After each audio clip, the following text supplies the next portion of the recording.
ਕਦੇ ਉਹ ਸਮਾਂ ਸੀ ਜਦੋਂ ਹਿੰਦੂ ਧਰਮ ਨੂੰ ਅਗਵਾਈ ਦੀ ਲੋੜ ਪਈ ਸੀ ਤੇ ਸਾਡੇ ਬਾਪੂ ਗੁਰੂ ਤੇਗ ਬਹਾਦਰ ਸਾਹਿਬ ਜੀ ਨੇ ਅਗਵਾਈ ਕੀਤੀ ਤਾਂ ਬਚਾਅ ਹੋਇਆ। ਜੇ ਅੱਗੇ ਵੀ ਆਣ ਕੇ ਦੇਖੀਏ, ਜਦੋਂ ਅੰਗਰੇਜ਼ਾਂ ਦੀ ਗੁਲਾਮੀ ਨੂੰ ਲਾਉਣ ਵਾਸਤੇ ਅਗਵਾਈ ਕਰਨ ਦੀ ਲੋੜ ਪਈ ਤੇ ਸਾਡੇ ਪੰਜਾਬੀਆਂ ਨੇ ਅਗਵਾਈ ਕੀਤੀ ਤੇ ਦੇਸ਼ ਆਜ਼ਾਦ ਹੋਇਆ। ਤੇ ਕੀ ਯਾਰ ਅਸੀਂ ਆਪਣੇ ਗਲ ਦੇ ਸੰਗਲ ਨਹੀਂ ਲਾ ਸਕਦੇ? ਪੋਲੀਟਿਕਸ ਸਾਨੂੰ ਬਦਨਾਮ ਕਰਦੀ ਹੈ, ਕੁਝ ਖਰੀਦੇ ਹੋਏ ਨਿਊਜ਼ ਚੈਨਲ ਸਾਨੂੰ ਬਦਨਾਮ ਕਰਦੇ ਆ। ਅੱਜ ਇੱਥੇ ਦੇਖੋ, ਜਿਹੜਾ ਨੌਜਵਾਨ ਨਸ਼ੇ 'ਤੇ ਲੱਗਿਆ ਹੁੰਦਾ ਨਾ, ਉਹਦਾ ਇੱਕ ਦਿਨ ਕੱਢਣਾ ਮੁਸ਼ਕਿਲ ਹੋ ਜਾਂਦਾ। ਅੱਜ ਕਿੰਨੇ ਦਿਨ ਹੋ ਗਏ ਆ ਇੱਥੇ, ਕਿੰਨੇ ਕੁ ਸਾਡੇ ਭਰਾ ਸੜਕਾਂ 'ਤੇ ਡਿੱਗੇ ਪਏ ਨੇ ਨਸ਼ੇ ਦੇ ਲੋਟ ਹੋ ਕੇ, ਕਿੰਨੇ ਕੁ ਨਸ਼ੇ ਤੋਂ ਬਗੈਰ ਇੱਥੇ ਅਸੀਂ ਹਸਪਤਾਲਾਂ ਵਿੱਚ ਐਡਮਿਟ ਕਰਾਏ ਨੇ। ਇਹ ਸਾਨੂੰ ਝੂਠਾ ਬਦਨਾਮ ਕੀਤਾ ਜਾਂਦਾ, ਹਰ ਵਾਰ ਝੂਠਾ ਬਦਨਾਮ ਕੀਤਾ ਜਾਂਦਾ। ਜਿੰਨੀ ਦੇਰ ਤੱਕ ਇਹ ਝੂਠ ਦਾ ਪਲੰਦਾ ਆਪਣੇ ਅੰਦਰੋਂ ਕੱਢਦੇ ਨਹੀਂ, ਉਨੀ ਦੇਰ ਤੱਕ ਇਹਨਾਂ ਨੂੰ ਸ਼ਾਂਤੀ ਨਹੀਂ ਮਿਲ ਸਕਦੀ। ਪਰ ਇੱਕ ਗੱਲ ਇਹ ਭੁੱਲ ਜਾਣ ਕਿ ਅਸੀਂ ਪੰਜਾਬ ਵੱਖਰਾ ਚਾਹੁੰਦੇ ਹਾਂ। ਸਾਨੂੰ ਪਤਾ ਲੱਗ ਗਿਆ ਸਾਡੇ ਉੱਤੇ ਵਾਰ ਕਿੱਥੋਂ ਕਿੱਥੋਂ ਹੋ ਰਿਹਾ, ਸਾਡੇ ਉੱਤੇ ਸਹੀ ਮਾਇਨਿਆਂ 'ਚ ਵਾਰ ਸਾਡੇ ਘਰ 'ਚੋਂ ਹੋ ਰਿਹਾ। ਜਿੱਦਾਂ ਕਹਿੰਦੇ ਹੁੰਦੇ ਨਾ ਵੀ ਤੂੰ ਮੇਰੀ ਗੱਲ ਨਾ ਕਰ, ਪਹਿਲਾਂ ਆਪਣੀ ਪੀੜ੍ਹੀ ਥੱਲੇ ਸੋਟਾ ਫੇਰ। ਅਸੀਂ ਹੁਣ ਆਪਣੀ ਪੀੜ੍ਹੀ ਥੱਲੇ ਸੋਟਾ ਫੇਰਨ ਨੂੰ ਤਿਆਰ ਹੋ ਚੁੱਕੇ ਹਾਂ। ਫੇਰ ਕੇ ਜਿਹੜਾ ਗੰਦਮੰਦ, ਜਿਹੜੇ ਕੁੱਤੇ ਬਿੱਲੇ ਥੱਲੇ ਬੈਠੇ ਨੇ, ਉਹਨਾਂ ਨੂੰ ਬਾਹਰ ਕੱਢ ਕੇ ਸਾਹ ਲਵਾਂਗੇ। ਤੇ ਜਿਹੜੇ ਮੋਰਚੇ ਵਿੱਚ ਅਸੀਂ ਬੈਠੇ ਹਾਂ, ਇੱਥੇ ਵੀ ਜਿੱਤ ਪ੍ਰਾਪਤ ਕਰਾਂਗੇ ਤੇ ਆਪਣੇ ਘਰ ਦਾ ਵੀ ਸੁਧਾਰ ਕਰਕੇ ਦੁਨੀਆ ਵਿੱਚ ਇੱਕ ਫਿਰ ਦੁਬਾਰਾ ਮਿਸਾਲ ਕਾਇਮ ਕਰਾਂਗੇ ਕਿ ਸਿੱਖਾਂ ਦੀ ਇਮੇਜ ਦੁਨੀਆ ਵਿੱਚ ਕਿੱਦਾਂ ਦੀ। ਵੇਖੋ, ਚਿੱਟੇ ਚੱਲ ਗਏ, ਕਾਲੇ ਅੰਗਰੇਜ਼ ਆ ਗਏ, ਇਹ ਤਾਂ ਕੋਈ ਫਰਕ ਨਹੀਂ ਇਹਨਾਂ ਦੇ ਵਿੱਚ। ਕਿਉਂਕਿ ਜੇ ਦੇਸ਼ ਨੂੰ ਆਜ਼ਾਦ ਕਰਾਉਣ ਵਾਲੇ ਇਹ ਨੇ, ਜੇ ਪੂਰੇ ਹਿੰਦੁਸਤਾਨ ਦੇ ਉੱਤੇ 200 ਸਾਲ ਅੰਗਰੇਜ਼ ਨੇ ਰਾਜ ਕੀਤਾ ਤੇ 100 ਸਾਲ ਜਾ ਕੇ ਪੰਜਾਬ ਦੇ ਉੱਤੇ ਰਾਜ ਕੀਤਾ। ਪਰ ਉਸ ਟਾਈਮ ਜਦੋਂ ਭਾਈ ਲਛਮਣ ਸਿੰਘ ਨੇ ਕੁਰਬਾਨੀ ਕੀਤੀ ਸੀਗੀ, ਉਹਨਾਂ ਦੇ ਦਿਲ 'ਚ ਸੀਗਾ ਵੀ ਇੱਦਾਂ ਹੀ ਬਿਖਰ ਜਾਏਗਾ। ਪਰ ਉਸ ਟਾਈਮ ਕਰਤਾਰ ਸਿੰਘ ਝੱਬਰ ਹੋਣਾ ਕਿਹਾ ਸੀ ਸ਼ਾਂਤੀ ਦਾ ਕੰਮ ਹੁਣ ਮੁੱਕ ਗਿਆ, ਸ਼ਾਂਤੀ ਦੇ ਨਾਲ ਸਾਰਾ ਕੁਝ ਸਿਮਟ ਗਿਆ। ਹੁਣ ਅਸੀਂ ਜਿਹੜਾ ਵਾ ਉਹ ਹਰ ਸਿੰਘ ਨੂੰ ਉਹਨਾਂ ਨੇ 2200 ਸਿੰਘ ਦਾ ਜਥਾ ਲੈ ਕੇ ਗਏ ਤੇ 200 ਦਾ ਜਥਾ ਬਣਾਤਾ ਸੀਗਾ ਵੀ ਹੁਣ ਅਸੀਂ ਕੁਰਬਾਨੀਆਂ ਇੱਦਾਂ ਨਹੀਂ ਦੇਣੀਆਂ, ਡਾਂਗ ਤੇ ਸੋਟੇ ਦੇ ਨਾਲ ਇਹਨਾਂ ਕੋਲ ਅਸੀਂ ਗੁਰੂ ਘਰ ਆਜ਼ਾਦ ਕਰਾਉਣੇ। ਤੇ ਮਜਬੂਰਨ ਉਹਨਾਂ ਨੂੰ ਉਸੇ ਟਾਈਮ ਚਾਬੀਆਂ ਦੇਣੀਆਂ ਪਈਆਂ ਸੀਗੀਆਂ। ਅੱਜ ਵੀ ਹਾਲਾਤ ਉਹ ਬਣੇ ਨੇ। ਮੈਂ ਇਸ ਸਰਕਾਰ ਨੂੰ ਜ਼ਰੂਰ ਕਹਿਣਾ ਚਾਹਾਂਗਾ ਵੀ ਭਾਈ ਲਛਮਣ ਸਿੰਘ ਵਾਂਗੂ ਇਹ ਜਿਹੜੇ ਯੋਧੇ ਇੱਥੇ ਬੈਠੇ ਨੇ ਨਾ ਆਣ ਕੇ, ਇਹ ਕੁਰਬਾਨੀਆਂ ਦੇਣ ਨੂੰ ਬੈਠੇ ਨੇ, ਇਹ ਵਾਪਸ ਨਹੀਂ ਜਾਣ ਵਾਲੇ। ਵਾਹਿਗੁਰੂ ਜੀ ਕਾ ਖਾਲਸਾ, ਵਾਹਿਗੁਰੂ ਜੀ ਕੀ ਫਤਿਹ। ਗੁਰਪਿਆਰਿਓ, ਕੋਂਡਲੀ ਮੋਰਚੇ ਦੇ ਉੱਤੇ ਭਾਈ ਸਰਦੂਲ ਸਿੰਘ ਜੀ ਸਾਡੇ ਨਾਲ ਨੇ, ਜਿਨ੍ਹਾਂ ਨੇ SGPC ਦੇ ਵਿੱਚ ਵੀ ਕਈ ਸਾਲ ਸੇਵਾ ਨਿਭਾਈ ਹੈ। ਆਓ ਇਹਨਾਂ ਨਾਲ ਗੱਲਬਾਤ ਕਰਕੇ ਜਾਣਦੇ ਹਾਂ ਕਿ ਮੋਰਚਾ ਜਿਹੜਾ ਕੁੰਡਲੀ ਲੱਗਿਆ ਜਾਂ ਕਹਿ ਸਕਦੇ ਦਿੱਲੀ ਦੀ ਹਿੱਕ ਦੇ ਉੱਤੇ ਜਿਹੜਾ ਮੋਰਚਾ ਲੱਗਿਆ ਪੰਜਾਬ ਤੋਂ, ਜਿਸ ਦੀ ਸ਼ੁਰੂਆਤ ਹੋਈ ਹੈ ਤੇ ਹਰ ਪਾਸੇ ਭਾਰਤ ਤੋਂ ਹੁਣ ਹੜ੍ਹ ਵਾਂਗ ਸੰਗਤ ਇੱਥੇ ਪਹੁੰਚ ਰਹੀ ਹੈ।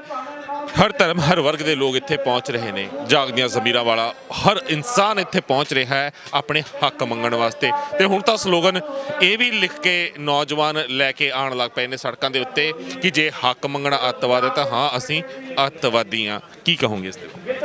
ਵਾਹਿਗੁਰੂ ਜੀ ਕਾ ਖਾਲਸਾ, ਵਾਹਿਗੁਰੂ ਜੀ ਕੀ ਫਤਿਹ। ਸਭ ਤੋਂ ਪਹਿਲਾਂ ਤਾਂ ਮੈਂ ਸਾਰੇ ਆਪਣੇ ਵੀਰਾਂ ਭਰਾਵਾਂ ਨੂੰ ਵਧਾਈ ਦੇਣ ਦਾ ਇੱਛਾ ਰੱਖਦਾ, ਕਿਉਂਕਿ ਬਹੁਤ ਸਮੇਂ ਤੋਂ ਮੈਂ ਤੇ ਆਪਣੇ ਬਚਪਨ ਤੋਂ ਹੀ ਸੁਣਦਾ ਆਇਆ, ਖੁਆਰ ਹੋਏ ਸਭ ਮਿਲੇ ਹੈਗੇ, ਬਚੇ ਸ਼ਰਨ ਜੋ ਹੋਏ। ਪਰ ਅੱਜ ਐਦਾਂ ਮਹਿਸੂਸ ਹੋ ਰਿਹਾ ਕਿ ਜਿੱਦਾਂ ਅਸੀਂ ਜਿਹੜੇ ਖੁਆਰ ਹੋਏ ਸੀ ਨਾ, ਅੱਜ ਇੱਕ ਮੰਚ ਤੇ ਇਕੱਠੇ ਹੋ ਗਏ। ਵਾਕਈ ਗੱਲਾਂ ਵਾਪਰ ਗਈ। ਤੇ ਜਿਹੜਾ ਗੁਰੂ ਨਾਨਕ ਪਾਤਸ਼ਾਹ ਜੀ ਦੀ ਸ਼ਰਨ ਵਿੱਚ ਆ ਜਾਏਗਾ ਉਹ ਤੇ ਬਚ ਜਾਏਗਾ, ਤੇ ਜਿਹੜਾ ਦੂਸਰੇ ਪਾਸੇ ਨੂੰ ਚਲਾ ਗਿਆ ਉਹਦਾ ਬਚਾਅ ਕੋਈ ਨਹੀਂ ਹੋ ਸਕਦਾ। ਅੱਜ ਜੇ ਅਸੀਂ ਇਕੱਤਰ ਹੋਏ ਹਾਂ, ਆਮ ਤੌਰ 'ਤੇ ਦੇਖਣ ਨੂੰ ਤਾਂ ਇਹ ਮਿਲ ਰਿਹਾ ਕਿ ਅਸੀਂ ਕਿਸਾਨੀ ਮੋਰਚੇ 'ਚ ਇਕੱਤਰ ਹੋਏ ਹਾਂ। ਪਰ ਜੇ ਡੀਪਲੀ ਇਹਨੂੰ ਸੋਚੀਏ ਕਿ ਕਿਸਾਨ ਅੰਨਦਾਤਾ ਹੈ ਤੇ ਅੰਨ ਤੋਂ ਬਗੈਰ ਸਾਡਾ ਜੀਵਨ ਹੈ, ਤੇ ਅਸੀਂ ਕਿਉਂ ਨਹੀਂ ਇਹਨੂੰ ਇਹ ਕਹਿੰਦੇ ਕਿ ਇਹ ਹਰ ਇਨਸਾਨ ਦਾ ਮੋਰਚਾ ਹੈ। ਜੇ ਕਿਸਾਨ ਮਰ ਗਿਆ ਤੇ ਸਾਡਾ ਬਚਾਅ ਨਹੀਂ ਹੋ ਸਕਦਾ। ਮੈਂ ਤਾਂ ਬਾਹਰਲੀਆਂ ਕੰਟਰੀਆਂ 'ਚ ਵੀ ਕਈ ਵਾਰੀ ਦੇਖਦਾ, ਜਾਂਦਾ ਆਉਂਦਾ ਰਹਿਣਾ, ਸਾਨੂੰ ਅਨਾਜ ਐਦਾਂ ਨਹੀਂ ਮਿਲਦਾ, ਪੈਕ ਹੋਇਆ ਮਿਲਦਾ, ਪੱਕਾ ਰੇਟ ਲੱਗਾ ਮਿਲਦਾ। ਤੁਸੀਂ ਡਾਇਰੈਕਟ ਖੇਤੀਬਾੜੀ 'ਚੋਂ ਕਣਕ ਲਿਆ ਕੇ ਨਹੀਂ ਵਰਤ ਸਕਦੇ, ਕੋਈ ਦਾਲ ਲਿਆ ਕੇ ਨਹੀਂ ਵਰਤ ਸਕਦੇ। ਇੱਥੋਂ ਤੱਕ ਕਿ ਸਾਡੇ ਕਈ ਦੋਸਤਾਂ ਦੀਆਂ ਡੇਅਰੀਆਂ ਵੀ ਹੈਗੀਆਂ, ਉੱਥੋਂ ਲਿਆ ਕੇ ਵੀ ਅਸੀਂ ਦੁੱਧ ਨਹੀਂ ਵਰਤ ਸਕਦੇ। ਇੰਨੇ ਕਿ ਕਾਰਪੋਰੇਟਾਂ ਨੇ ਫਸਾਏ ਹੋਏ ਆ। ਇੱਥੇ ਵੀ ਸਰਕਾਰਾਂ ਇਹ ਚਾਹੁੰਦੀਆਂ ਨੇ, ਪਰ ਅੱਜ ਸਾਡਾ ਕਿਸਾਨ ਜਾਗਰੂਕ ਹੋ ਗਿਆ। ਹਾਂ, ਇਹ ਮੈਂ ਜ਼ਰੂਰ ਕਹਾਂਗਾ ਕਿ ਕਿਸਾਨ ਨੂੰ ਅਗਵਾਈ ਪੰਜਾਬੀਆਂ ਨੇ ਦਿੱਤੀ ਹੈ ਤੇ ਜਿੱਥੇ ਪੰਜਾਬੀਆਂ ਦੀ ਯੋਗ ਅਗਵਾਈ ਮਿਲੀ, ਜਦੋਂ ਵੀ ਮਿਲੀ, ਉਦੋਂ ਉਹ ਮੋਰਚਾ ਸਰ ਹੋਇਆ। ਉੱਥੇ ਕਦੇ ਹਾਰ ਨਹੀਂ ਹੋਈ। ਕਦੇ ਉਹ ਸਮਾਂ ਸੀ ਜਦੋਂ ਹਿੰਦੂ ਧਰਮ ਨੂੰ ਅਗਵਾਈ ਦੀ ਲੋੜ ਪਈ ਸੀ ਤੇ ਸਾਡੇ ਬਾਪੂ ਗੁਰੂ ਤੇਗ ਬਹਾਦਰ ਸਾਹਿਬ ਜੀ ਨੇ ਅਗਵਾਈ ਕੀਤੀ, ਤਾਂ ਬਚਾਅ ਹੋਇਆ। ਜੇ ਅੱਗੇ ਵੀ ਆਣ ਕੇ ਦੇਖੀਏ, ਜਦੋਂ ਅੰਗਰੇਜ਼ਾਂ ਦੀ ਗੁਲਾਮੀ ਨੂੰ ਲਾਉਣ ਵਾਸਤੇ ਅਗਵਾਈ ਕਰਨ ਦੀ ਲੋੜ ਪਈ ਤੇ ਸਾਡੇ ਪੰਜਾਬੀਆਂ ਨੇ ਅਗਵਾਈ ਕੀਤੀ ਤੇ ਦੇਸ਼ ਆਜ਼ਾਦ ਹੋਇਆ। ਤੇ ਕੀ ਯਾਰ ਅਸੀਂ ਆਪਣੇ ਗਲ ਦੇ ਸੰਗਲ ਨਹੀਂ ਲਾ ਸਕਦੇ? ਬਿਲਕੁਲ ਲਾ ਸਕਦੇ ਹਾਂ, ਕਿਉਂਕਿ ਇਹ ਸਰਕਾਰਾਂ ਨੂੰ ਕਦੇ ਨਹੀਂ ਭੁੱਲਣਾ ਚਾਹੀਦਾ ਕਿ ਜਿਨ੍ਹਾਂ ਨੇ ਇਸ ਦੇਸ਼ ਨੂੰ ਆਜ਼ਾਦ ਕਰਾਉਣ ਵਾਸਤੇ, ਭਾਰਤ ਨੂੰ ਆਜ਼ਾਦ ਕਰਾਉਣ ਵਾਸਤੇ 85% ਤੋਂ ਵੱਧ ਕੁਰਬਾਨੀਆਂ ਦਿੱਤੀਆਂ ਨੇ, ਉਸ ਕੌਮ ਨੂੰ ਅਗਰ ਤੁਸੀਂ ਤੰਗ ਕਰੋਗੇ ਤਾਂ ਕੀ ਇਹ ਕੌਮ ਆਪ ਖੁਦ ਨੂੰ ਤੁਹਾਡੇ ਤੋਂ ਆਜ਼ਾਦ ਨਹੀਂ ਕਰਵਾ ਸਕਦੀ? ਪਰ ਇੱਥੇ ਗੱਲ ਆ ਜਾਂਦੀ ਹੈ ਅਸੂਲ ਦੀ, ਕਿਉਂਕਿ ਸਾਡੇ ਗੁਰਾਂ ਨੇ ਸਾਨੂੰ ਰਹਿਤ ਮਰਿਆਦਾ ਦਿੱਤੀ ਹੈ। ਅਸੀਂ ਆਪਣੇ ਮਰਿਆਦਾ ਦੇ ਵਿੱਚ ਰਹਿਣਾ ਪਸੰਦ ਕਰਦੇ ਹਾਂ, ਕਿਸੇ ਤੇ ਜ਼ੁਲਮ ਬਰਦਾਸ਼ਤ ਨਹੀਂ ਕਰਦੇ। ਸਰਬੱਤ ਦਾ ਭਲਾ ਹਰ ਅਰਦਾਸ ਤੇ ਅਸੀਂ ਮੰਗਦੇ ਹਾਂ ਤੇ ਸਾਡਾ ਫਰਜ਼ ਵੀ ਹੈ। ਪਰ ਅਗਰ ਕੋਈ ਵੀ ਕਿਤੇ ਵੀ ਇਹ ਸੋਚ ਕੇ ਤੁਰਿਆ ਆ ਕਿ ਅਸੀਂ ਪੰਜਾਬੀ ਬੋਲਦੇ ਇਲਾਕਿਆਂ, ਮੈਂ ਉਰੇ ਸਿੱਖ ਕੌਮ ਨਹੀਂ ਕਹਾਂਗਾ, ਪੰਜਾਬੀ ਬੋਲਦੇ ਇਲਾਕਿਆਂ ਦੇ ਵਿੱਚੋਂ ਕਿਸੇ ਨੂੰ ਵੀ ਨੇਸਤੋ ਨਾਬੂਦ ਕਰ ਲਾਂਗੇ ਜਾਂ ਪੰਜਾਬ ਦੀ ਧਰਤੀ ਉੱਤੇ, ਪੰਜਾਬੀ ਬੋਲਦੇ ਇਲਾਕਿਆਂ ਦੀ ਧਰਤੀ ਤੇ ਕਬਜ਼ਾ ਕਰ ਲਾਂਗੇ, ਤਾਂ ਇਹ ਗੁਰੂਆਂ ਪੀਰਾਂ ਦੀ ਧਰਤੀ ਹੈ। ਬਾਬਾ ਬੰਦਾ ਸਿੰਘ ਬਹਾਦਰ ਨੇ ਸਾਡੇ ਨਾਮ ਕੀਤੀ ਹੈ ਤੇ ਕਿਸੇ ਦੀ ਇੰਨੀ ਔਕਾਤ ਨਹੀਂ ਹੈ ਕਿ ਇਸ ਨੂੰ ਆਪਣੇ ਨਾਮ ਕਰ ਜਾਵੇ, ਤੇ ਨਾ ਇਹ ਇੱਥੇ ਦੀ ਆਵਾਮ ਕਦੀ ਹੋਣ ਦੇਵੇਗੀ। ਪਰ ਅਗਰ ਅਸੀਂ ਗੱਲ ਕਰੀਏ ਸਿਆਸਤ ਦੀ, ਤੁਸੀਂ ਐਸਜੀਪੀਸੀ ਦੇ ਵਿੱਚ ਵੀ ਰਹੇ ਹੋ, ਹੁਣ ਅਗਰ ਕਹਿੰਦੇ ਆ ਕਿ ਅਸੀਂ ਸਿੱਖ ਕੌਮ ਬੇਸ਼ੱਕ ਚੜ੍ਹਦੀ ਕਲਾ ਵਿੱਚ ਸੀ, ਹੈ ਤੇ ਰਹੇਗੀ, ਪਰ ਨਗਾਰ ਦੇ ਵਿੱਚ ਪਛਾਣ ਦੀ ਜਿਹਨਾਂ ਨੇ ਸ਼ੁਰੂਆਤ, ਜਿੱਥੋਂ ਸ਼ੁਰੂਆਤ ਹੋਈ, ਮੀਰੀ ਤੇ ਪੀਰੀ ਦਾ ਸਿਧਾਂਤ ਜਿੱਥੋਂ ਪੁੱਠਾ ਹੋਇਆ, ਉਹ ਕਿਤੇ ਨਾ ਕਿਤੇ ਸਾਡੀਆਂ ਸਰਮੋਰ ਜਥੇਬੰਦੀਆਂ, ਅਕਾਲ ਤਖਤ ਸਾਹਿਬ ਤੇ ਐਸਜੀਪੀਸੀ ਹੀ ਹੈ ਜੋ ਸਿਆਸੀ ਹੱਥਾਂ ਦੇ ਚੜ੍ਹ ਕੇ, ਸਿਆਸੀ ਹੱਥਾਂ ਦੇ ਹੱਥ ਠੋਕੇ ਬਣੀ। ਪ੍ਰਧਾਨ ਵੀ, ਜਥੇਦਾਰ ਵੀ ਸਿਆਸੀ ਲਿਫਾਫਿਆਂ 'ਚੋਂ ਨਿਕਲਣੇ ਸ਼ੁਰੂ ਹੋਏ ਤੇ ਸਾਡਾ ਅੱਧੇ ਨਾਲੋਂ ਵੱਧ ਬੇੜਾ ਉਹਨਾਂ ਨੇ ਬਿਠਾਇਆ, ਕਿਉਂਕਿ ਸਹੀ ਦਿਸ਼ਾ ਨਿਰਦੇਸ਼ ਕੌਮ ਨੂੰ ਦਿੱਤੇ ਹੀ ਨਹੀਂ ਗਏ ਜਿੱਥੋਂ ਦੇਣੇ ਚਾਹੀਦੇ ਸੀ। ਉਹਦਾ ਸੁਧਾਰ ਕੀ ਹੋਏਗਾ, ਜਾਂ ਕੀ ਸੁਨੇਹਾ ਦੇਣਾ ਚਾਹੇਗਾ, ਜਾਂ ਕੀ ਸੋਚਦੇ ਹੋ ਕਿ ਮੈਂ ਜੋ ਬੋਲਿਆ ਹੈ ਉਹ ਕਿਤੇ ਗਲਤ ਆ? ਮੈਂ ਉੱਥੇ ਵੀਰ ਜੀ ਇੱਕ ਗੱਲ ਮੈਂ ਕਹਿਣੀ ਚਾਹਾਂਗਾ ਕਿ ਜਿਹੜਾ ਤੁਸੀਂ ਕਿਹਾ ਨਾ ਕਿ ਸਾਡੇ ਸਿਆਸੀ ਲੀਡਰਾਂ 'ਚ ਜਾਂ ਅਕਾਲ ਤਖਤ ਤੇ ਨਿਘਾਰ ਕਿੱਦਾਂ ਆਇਆ, ਸਿਆਸੀ ਲੀਡਰਾਂ 'ਚ ਨਿਘਾਰ ਜ਼ਰੂਰ ਆਇਆ ਕੁਰਸੀ ਨੂੰ ਮੁੱਖ ਰੱਖਦਿਆਂ ਹੋਇਆਂ, ਤੇ ਉਸ ਤੋਂ ਬਾਅਦ ਫਿਰ ਸਿਆਸੀ ਲੀਡਰ ਵੀ ਇਹ ਸੋਚਦਾ ਹੈ ਕਿ ਮੈਂ ਜਥੇਦਾਰ ਉਹਨੂੰ ਬਣਾਵਾਂ ਜਿਹੜਾ ਮੇਰੀ ਸੁਣ ਕੇ ਚੱਲਦਾ ਹੋਵੇ।